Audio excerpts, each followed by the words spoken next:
Hi guys, so I am super excited about this week's video. I don't think Steph is quite as excited as I am, but this week we are going to be showing you how to set up your own mealworm farm.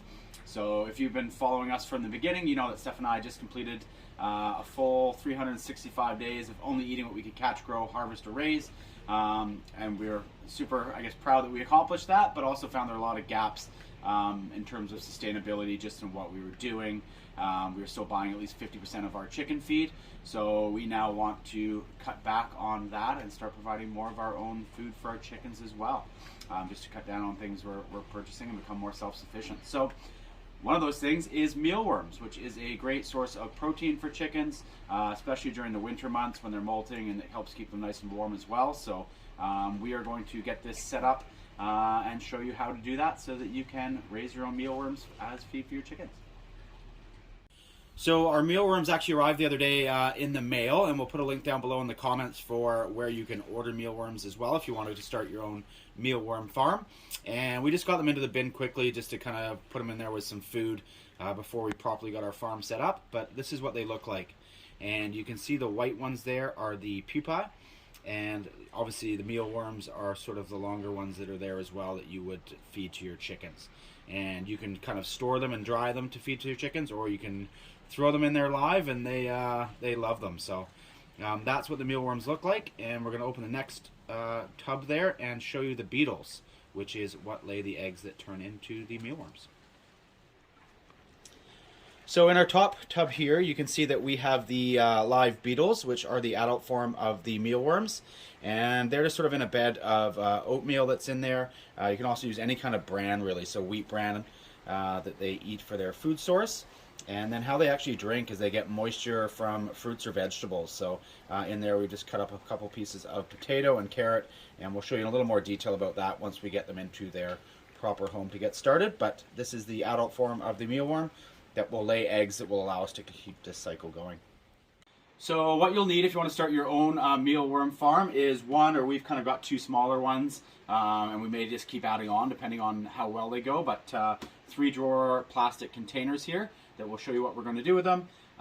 You'll need a grinder or something to sort of cut through the base of the plastic, a glue gun, and scissors, as well as some mesh. So for us, we had some leftover screen mesh from a screen door that we have on the front of the house here, so we're going to be using that to put over the bottom. So those are all of the things that you'll need to get started, and let's show you what to do. Okay, so the first step is to take out the top drawer from your container here, and we're actually just going to cut a square out of the bottom that we're going to replace with mesh. And the reason that we're going to do that is the beetles are going to go into the top drawer, and when they lay their eggs, they're actually going to fall down into the drawer below where those eggs will hatch, and it will keep them separate from the beetles, just so you can kind of keep your life cycles in separate containers. So let's get started, and we'll cut a square out of the bottom here. You don't want to cut right to the edge because you want a little lip that you're going to be able to glue your mesh onto, so make sure you leave at least kind of a 1/4 inch on each side as you're doing it.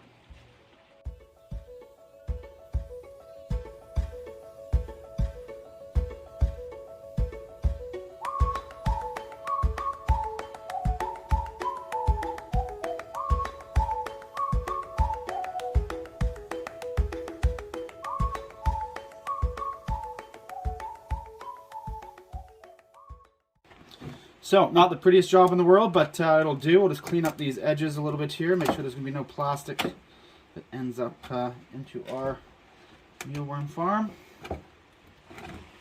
Okay, so again, not the prettiest job there, but we've got a square cut out of the bottom, and now we're just going to cut our mesh to glue to the bottom there so that the eggs can fall through.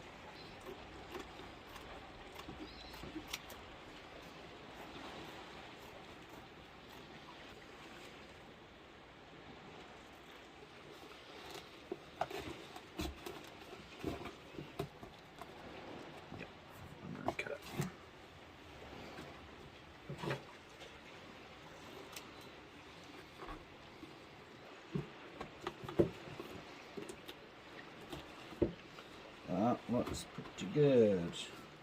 Okay, so the next step is we just heated up the glue gun, and we're just going to run a bead all the way around the outside on that lip that we left on the bottom of the compartment there, and we'll glue the mesh to the bottom.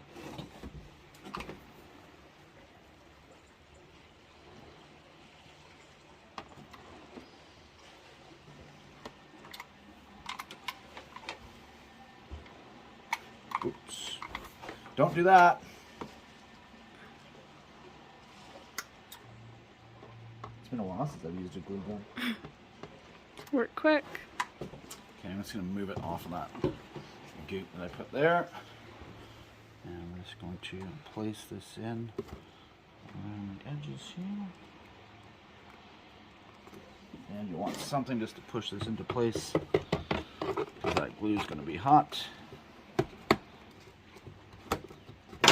And there you've got your mesh all glued to the bottom. Alrighty, so we're now ready to kind of put our substrate into here, which is going to be their food, and we are using wheat bran. People say you can use any type of bran really, so oats or wheat or any kind of bran that you'd like to put in there. And also recommended is that you either bake or freeze your bran. This was a kind of a gross fact that I just heard about, but I guess mites, even stuff you buy in the grocery store, can be living in this bran and cause problems in your mealworm farm. So rather than run the oven, we actually baked our bran last night while we were making dinner just to save some energy.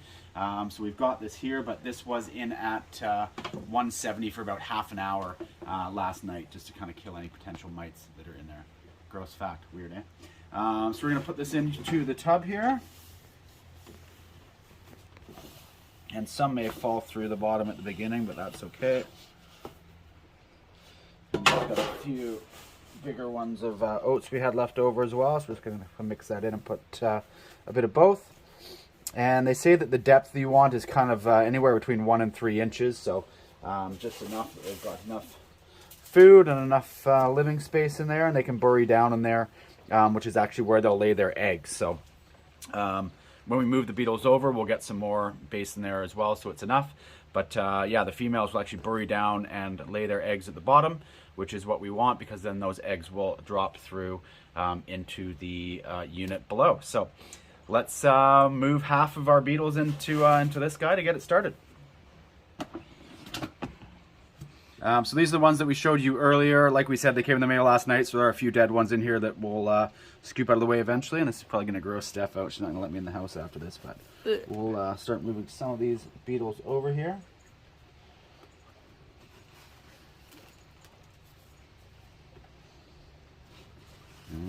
Don't you like this bit? No.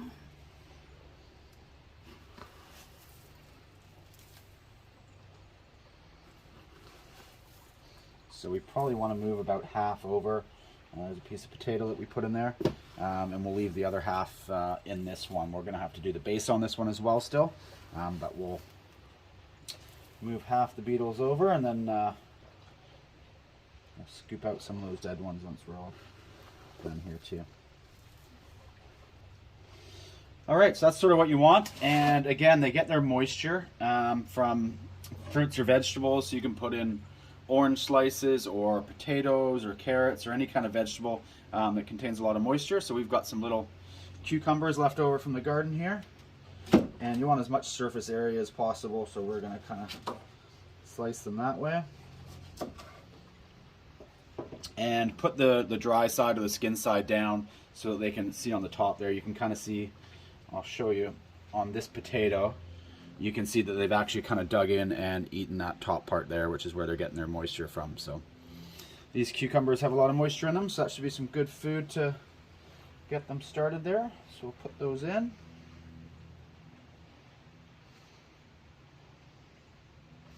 And that's going to be the top unit in our 3-tier shelf here. So we'll get the bottom set up and get some mealworms in that bottom one. Okay, so your second level here is actually just going to be empty, because this is where your eggs are going to drop down. So you can just put a little bit of wheat bran into this one and just leave it for the time being, so that when they do fall in there, they've got some good stuff to fall into and have their eggs kind of incubate. So you probably don't need as much in this one. So that's all you'll need in that one. Don't worry about any food or anything in there yet that you'll need. And in the bottom one, we're just going to transfer in our mealworms here. So we will put some in our other one eventually. We'll be doing the same thing, duplicating, cutting out the top on our second one, and kind of splitting these up 50-50. But for now, on the sake of the video, we'll just slide these into here. So So one thing I just really wanted to quickly show you here is kind of a little bit about the life cycle. So once the eggs hatch, they develop into mealworms. They'll come out a lot kind of whiter than this, but after a few days, they turn into this brownish kind of color. And then as they move along and develop into a beetle, they develop into this kind of pupae stage here. So you can see they're a little bit whiter and developing some legs in there. And this one's kind of cool because it's right in the middle. So they actually shed their skin, which you can kind of see in there. And that's kind of in between the mealworm and the pupa stage. And eventually these will turn into beetles. So I'm just going to open up this bottom one here and show you what we got in there, because we kind of have a mix, and we'll show you that. So you can see here now that I've showed you kind of the different stages of the life cycle. You can see that we do have some mealworms, obviously, as well as some pupa, and those will be turning into beetles soon. So we'll actually be getting a third tub going where we put in those beetles back on that top layer, just to really get our kind of colony established before we start feeding them to our chickens, and make sure we have that life cycle going. That will probably take about 2 months. Now on that's kind of 2 months in ideal conditions. Mealworms do not like it cold. So my next awkward conversation here is going to be with Stephanie to decide where these are going in the house. The basement. Hey, babe. Okay, so we'll leave that here for this week. We will be doing a follow-up video, so this is kind of how you can get started. But in a few months from now, we'll do an update video. There's lots more to it on how to clean out their poop and different things that you can use in the garden, as well as make sure you're maintaining them. But we're pretty excited to get this going and cut down on the amount of chicken feed that we're buying. Also want to thank Little House on the Mountain, another YouTube channel, which is where we learned how to do this from and got the idea from. So check out their YouTube as well, and help us out and hit like and subscribe below and hit that notification bell to make sure you know when we have new videos coming out. We'll see you guys next week.